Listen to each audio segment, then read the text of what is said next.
Hello guys, work ചെയ്ത് തീർത്തതാണ് guys. കുറേ സമയമായി ഇങ്ങനെ ഇരിക്കുന്നു. ഇവിടെ ഷോൾഡറൊക്കെ വേദന ആവുക, തല ഇങ്ങനെ കുനിച്ച് നിന്നിട്ട്. വർക്ക് കഴിഞ്ഞു. ഒന്നല്ല 4 ഫോട്ടോ ഉണ്ടായിരുന്നു തീർക്കാൻ.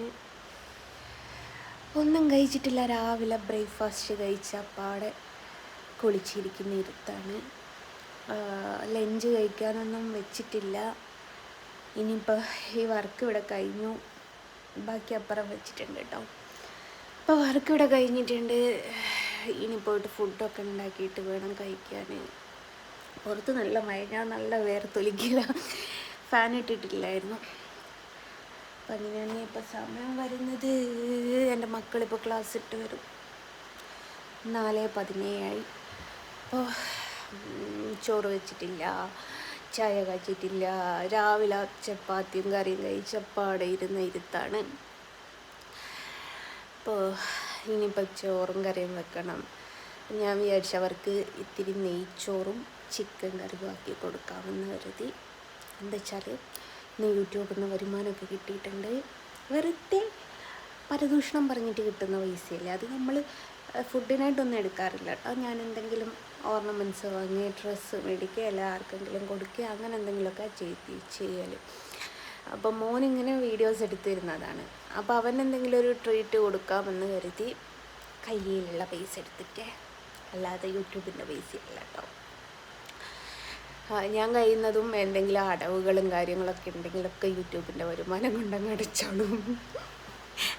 മറ്റേന്ന് പറയല്ലേ, കൊന്നാ പാപം തിന്നാ തീരുന്നറിയല്ലേ. ഇത് യൂട്യൂബിൽ നിന്ന് ശരിക്കും വരുമാനം മേടിക്കരുത്, അപ്പുറം പലിശയാണ്. അത് അവർക്കങ്ങ് കൊടുത്തേക്കും, അത്ര തന്നെ. കൊന്നാ പാപം തിന്നാൻ തീരുമെന്ന് പറഞ്ഞിട്ട് അതിൽ. അപ്പോൾ അവനിങ്ങനെ വീഡിയോസ് എടുത്തിരുന്നു. അപ്പം അവനെന്തെങ്കിലും ട്രീറ്റ് കൊടുക്കണമെന്ന് എഴുതി. അപ്പോൾ ഞാൻ വിചാരിച്ചു നെയ്ച്ചോറും ചിക്കൻ കറി ആക്കാമെന്ന്. നെയ്ച്ചോറ് ഞാൻ കഴിക്കൂല. അപ്പോൾ എനിക്ക് വേണ്ടിയിട്ട് എന്തെങ്കിലും ഇത്തിരി സദാ ചോറോ അല്ലെ 2 ചപ്പാത്തിയോ അങ്ങനെ എന്തെങ്കിലും മേടിച്ചാൽ മതിയല്ലോ എന്ന് വിചാരിച്ചു. അങ്ങനെ എന്നിട്ട് നെയ്ച്ചോറും കറിയാക്കണം. 4:15 അവർ 5:30 വരും. അരമണിക്കൂർ സമയമുണ്ട്, 3/4 മണിക്കൂർ സമയമുണ്ട്. അപ്പോഴേക്കൊക്കെ ഞാൻ അടുക്കളയിൽ കയറിയ ഷടപട എന്ന് പറഞ്ഞിട്ട് കാര്യങ്ങളൊക്കെ ചെയ്യും കേട്ടോ. അപ്പം അതൊന്ന് വേഗം ചെയ്തിട്ട് അവർ വരുമ്പോഴേക്ക് വിശന്നിട്ടായിരിക്കും വരിക. ഒരു മനുഷ്യനെ തിന്നാനുള്ള വിശപ്പും കൊണ്ടിട്ടാണ് വരിക. എൻ്റെ മക്കൾ എന്നില്ല കേട്ടോ, എല്ലാവരുടെ മക്കളും അങ്ങനെ തന്നെയാണ്. അപ്പോൾ അവർക്ക് ഇഷ്ടപ്പെട്ട എന്തെങ്കിലും ഫുഡ് ഉണ്ടാക്കി വെക്കുമ്പോൾ എനിക്ക് അന്നത്തെ ഒരു ദിവസം ഭയങ്കര സന്തോഷമാണ്. അപ്പോൾ ഞാൻ പെട്ടെന്ന് വർക്ക് ചെയ്ത് തീർക്കണമെന്ന് വിചാരിച്ച് സ്പീഡ് ചെയ്തു. അപ്പോൾ എനിക്ക് ഇവിടെ കഴുത്തൊക്കെ ഇങ്ങനെ വേദന ആവുക. താഴോട്ടൊന്നും നോക്കിക്കൂടെ, കൈ അനക്കിക്കൂടാ.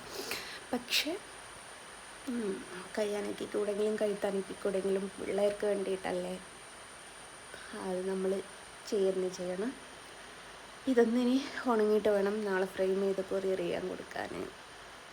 അപ്പം അങ്ങനെയാണ്. അപ്പോൾ ഒന്നും കഴിച്ചിട്ടില്ല ഗൈസ്. വിശന്നിട്ടാണെങ്കിൽ കുടലിങ്ങനെ കുളുന്നില്ലെന്ന്. ഒന്നും കഴിക്കാൻ സ്നാക്സ് എന്തെങ്കിലും ഫ്രൂട്ട്സ് കാര്യങ്ങളൊക്കെ ഉണ്ട് കേട്ടോ. പക്ഷേ ഉച്ചക്ക് ചോറെന്ന് പറഞ്ഞാൽ ഒരു മാതിരിയാണ്. ഇനിയിപ്പം ഫുഡാക്കിയിട്ട് വേണം കഴിക്കാൻ. പലരും പറയൽ ഞാൻ ചൊറിയും കുത്തിയിരിക്കലാന്ന്. ചൊറിയും കുത്തിയിരിക്കുന്നത് കൊണ്ടാണ് ഗൈസ് കഴിക്കാൻ പറ്റാതിരിക്കുന്നത്. എന്തോ ആവട്ടെ, ഏതായാലും ഞാൻ ഫുഡൊക്കെ ഉണ്ടാക്കാൻ പോട്ടെ.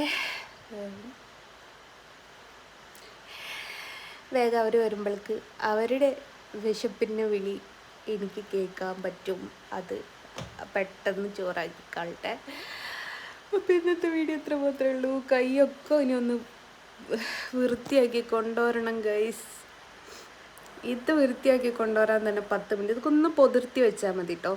പൊതിർത്തി വെച്ച് കഴിഞ്ഞാൽ സംഭവങ്ങളൊക്കെ പോരും. കുറച്ച് നേരം ഒന്ന് ഇതാക്കണം. അപ്പോൾ ഒന്ന് വേഗം കഴുകി കളയട്ടെ. ബൈ.